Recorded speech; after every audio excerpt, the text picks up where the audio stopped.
New facts show COVID cases are on the rise again. Here's the latest from Ohio's health department. Of course, we're thinking either it was a really long night for a lot of the NBA revelers or a real early morning for those who are just about to get out of town. So, yeah, you might see a little more traffic out there in the early morning. Right now, leaders in Ukraine, they are telling citizens in the eastern part of the country to flee their homes. Breaking news right now downtown. Protesters, they've gathered at the Justice Center and they're working their way through downtown. Apparently, they're getting a little louder, too. Yeah, Jen Pachando has been out there. Okay, Jen, thank you. Looks like everybody's at least keeping their cool and fingers crossed that it stays that way. It's time for our fail of the day segment. You get to help us decide which one is the better fail. Right? How about this? A car crash in Hawaii caught on camera. Witness video shows the driver speeding down the street while missing a wheel. How about that? We're joined by David Bolser of Senior Veterans Incorporated. Good morning, David. Good morning. Yeah, hey, you guys have a fantastic project underway. Oh my goodness. I mean, it looks phenomenal. It does. What a great idea, but you need a stomach for that, I would imagine. You're going to be a little off balance when you get off that coaster. All right, coming up at 6. You probably know this, right? Most parents can probably find plenty of clothes and toys in their homes that the kids have absolutely outgrown. We're talking just stuff that takes up space and collects lots of dust. I can find the toys. They're here, here, on my way here. Again, we are talking a blast that neighbors say really rocked this entire Geauga County neighborhood. You can see right behind me what is left of the house. Part of it really knocked off its foundation. And again, the 3 people inside were told, neighbors say, a mother and her 2 teenagers, they made it out with minor injuries, and Dad was in the garage and apparently he wasn't hurt at all. So the big question right now, of course, is what the heck happened here? Joining us, a developing story following a traffic tragedy in Geauga County. 5 people killed in a head-on collision in Newberry Township. They were in a van that was transporting a group of people with developmental disabilities from Cuyahoga County. The van and semi-truck colliding on Ravenna Road. The van was headed to a job site in Geauga County. We have a semi-truck and a van and a telephone pole all involved in a crash. There were 7 people in that van. The driver and 4 of the passengers were killed. The 2 others are in the hospital with serious injuries. We're told the truck driver was also injured. It's not clear right now which driver is at fault. Police not releasing the names of any of the victims so far either. And happening today, a local woman who police say was tortured, then murdered, will be laid to rest. Alicia Pointer, just 22 years old. Her funeral is in about an hour at Pentecostal Church of Christ in Cleveland. Police found her body 2 weeks ago in the basement of a vacant East Cleveland home. Detectives say her murder was a retaliation crime. 4 of the 7 suspects in court yesterday. A judge setting their bond at $2 million each on charges of aggravated murder and kidnapping.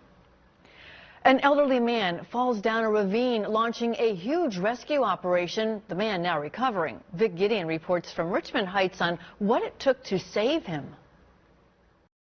Cleveland City Council is giving property tax relief to developers of 3 major projects in the city. They include a 91-unit apartment complex at East 30th and Euclid, which will also offer retail and commercial space on that first floor. There's also a hotel project. We're talking full renovation of the Renaissance Hotel on Public Square to be renamed the Hotel Cleveland.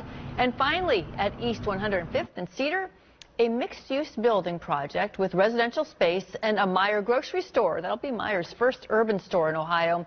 Now, each is a multi-million-dollar project. Together, they're expected to create a few hundred full-time jobs in the city. Emotions run high in the courtroom during this morning's arraignment of several suspects in the murder and kidnapping of Alicia Pointer. 19 Saida Abbas, now with Pointer's sister's tear-jerking testimony. And police having no luck in their search for the 7th suspect in Alicia Pointer's killing, Hakeem Ali Shomo. Here's his picture. U.S. Marshals offering a $5,000 reward for any information about him if it leads to an arrest. You're asked to call the Marshals or East Cleveland Police if you know where this guy is. The man accused of kidnapping a 5-year-old Jackson Township girl arraigned today in Massillon Municipal Court. The judge ordering him held on a $1 million bond. Police found Jonathan Stinnett and the little girl in Illinois in his van on the side of the road. The child is now back with her family. A man wrongfully convicted, about to be paid millions of dollars for that mistake. Today he learns just how much money he'll get. Anthony Lemon spent more than a decade in prison maintaining his innocence since 1995 when he was accused in the murder of Eric Sims.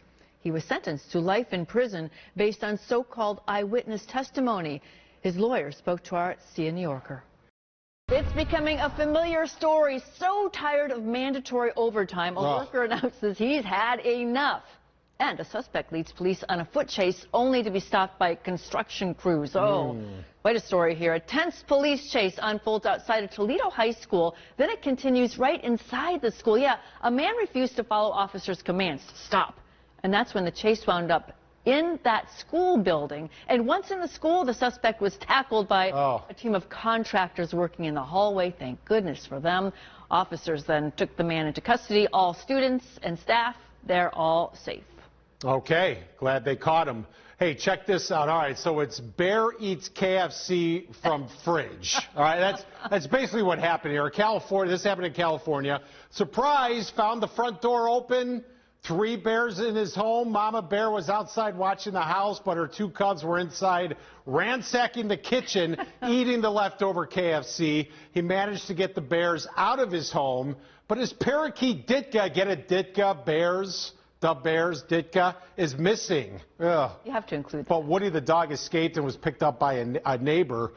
So we know what happened to the dog, but the parakeet, might have flown away. Ditka flew away. Yes. Look at that not bear. Part of the KFC. Is that crispy? Extra crispy. Yeah, that happens in California. And then this, an Arizona police officer tired of being asked to work overtime announces his resignation over his two-way radio. Officer Mark Ryan's shift was just about over when the dispatcher informed him that he was expected to work late that day, and that was it for Ryan. He radioed back that he's quitting. And then he made it official by taking his resignation letter into the office. The letter said he would no longer work in an environment where he does other shifts' work on top of his own. The letter is calling attention to the department's lack of staff and the toll it's taking on officers. Again, yeah, a very common story we're hearing these days. Okay. So, well, tell us which one you think is the fail of the day. Log on to Cleveland19.com, vote to weigh in, and we'll have the results coming up later in the newscast. We'll be right back. I know what I'm voting. Her remorse seems genuine. I'm embarrassed as heck. I'm ashamed. Her excuse? Heartbreaking as she looks at a picture of her recently deceased husband. I miss him. I want to be with him, and that was the whole point. 56-year-old Debbie Hyde, mother of 3, grandmother of 5, says she turned to heroin for the first time, trying to kill herself. That's bad enough, but that she admits to doing it before climbing behind the wheel of her pickup truck with her 11-month-old grandson in tow makes it a whole different story. Claims she had no idea the drug would hit her so fast. Now, Debbie says the last thing she remembers is pulling into this gas station just around the corner from her house to get her grandson something to drink. The next thing that happens, though, police find her parked near these propane tanks in her truck with her foot on the brake, pretty much passed out, and her grandson in the back seat. The baby's father, her youngest son, is shocked too and is not leaving her side. When I got the phone call about my child, I thought something with her diabetes. That's what I thought. You know, never thought in a million years that it'd have been that. It was up against these tanks, and it certainly could have been disastrous. Elyria Police Captain Chris Constantino stresses while she is in trouble, it's what she could have done to everyone else around her that bothers him most. I hope she gets some help, I really do. And she promises she will do just that. I've always protected my kids, my grandkids. That was the dumbest thing I could have ever done, and I'm so, so, so sorry. I beat myself up. In Elyria, Catherine Bosley, Cleveland 19. We all have different ideas of where health and well-being should be on life's priority list. And like our Jeff Tanchak, different ideas Middle-aged, averagely fit person. on just how healthy we are. But now an idea to get you closer to the truth. I mean, I think it's a good idea to have some way you can check at home to get a general idea of your health. Dr. Mark Meekum with the Cleveland Clinic giving a thumbs up to a 5-step test people are talking about. And Jeff is willing to go at it with me, starting with a tough one. So basically you're getting on your elbows, up on your toes. The plank. You're able to use your muscles of your abdomen and your low back and can tell how strong your core is. Also good for balance. And this test calls for holding, Starting now. Starting now. Yes, for 2 minutes. 2 minutes. For 2 minutes. A pretty strong start. You're getting a good shot of my. Good. You're getting a good shot of my muscles. Getting past the first minute, though, oh, the burn begins. We're doing good. You're doing good. Starting to break a little sweat. But finally, we make it. Thanks. Next, what proves to be even tougher for both of us. Stand, sit, stand. The catch here, no hands and no knees, which would look like how Dr. Meekum's assistant Stacy shows us. All right, how hard is that? Not that hard. Well, we both get the sitting down part nailed. The rest, oh, not so pretty. I can somehow do it like this. And as for Jeff, well, he sure deserves an A for effort. Oh, can't do it. If you can't do it, it's time to drop some weight and get to the gym. Third test, though, is where Jeff redeems himself. I feel it. Okay, and count. Okay. The resting heart rate comes in at 76. Awesome. He's good to go. Falls right in the preferable range of 60 to 80. Much more above that, it's suggested is worth a doctor's visit. Heart rate is too fast. It means your heart is working harder than it should be. Next up, Now I got to tell you, I've had no complaints about my breath. oh yeah, it's the breath test. And it's really about detecting diabetes. Run it down your tongue. Scrape it. Like that. Yeah. Okay. All right. We'll let that sit for a little bit. So you're looking for a sweet smell. You're looking for a sweet smell as a sign that your body's giving off glucose or sugar. And believe it or not. You don't want to smell this? No, that's yours. It smells like the bag. Nothing sweet here. Finally, the clock drawing test. Big circle, you need a big circle. Right. It is more complicated than you think, and it often demonstrates something that you didn't realize was going on. He explains it's really about picking up on possible dementia. No worries about dementia. Not yet. Some other worries, but not dementia yet. Whew, that was fun. Thanks. Let's go work out.